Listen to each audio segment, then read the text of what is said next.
a manuscript of a debut non-fiction book about the bar girls of Bombay, and I read it in a single sitting in my garden in London and was completely bowled over.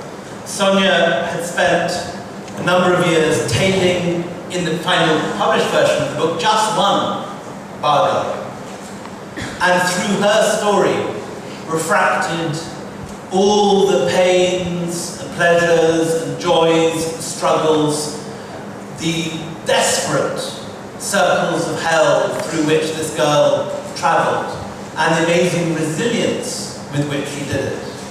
The book seemed to me to be rather like one of my favourite writers of non-fiction, Truman Capote, who, as well as writing In Cold Blood, wrote a fabulous short piece of non-fiction called Handmade Coffins, which is about arriving in a town in the Midwest of America while a series of murders is going on. And what's extraordinary about that is that he arrives to tell the story in the middle of the story. The story unfolds as he's there.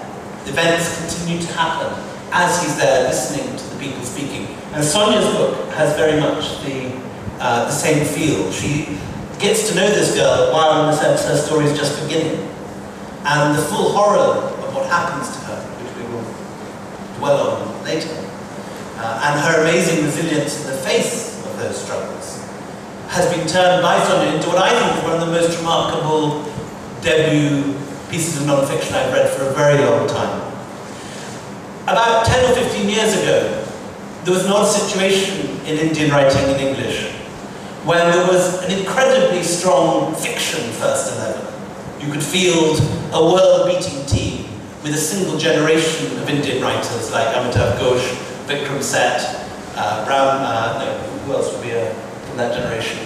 Anyway, there was an extraordinary feeling, there was an extraordinary number of very, very bright young fiction writers. But there was very few writers of non-fiction writing at the same level, with equally finished prose, with equally remarkable books out there, and getting international audiences for their writing.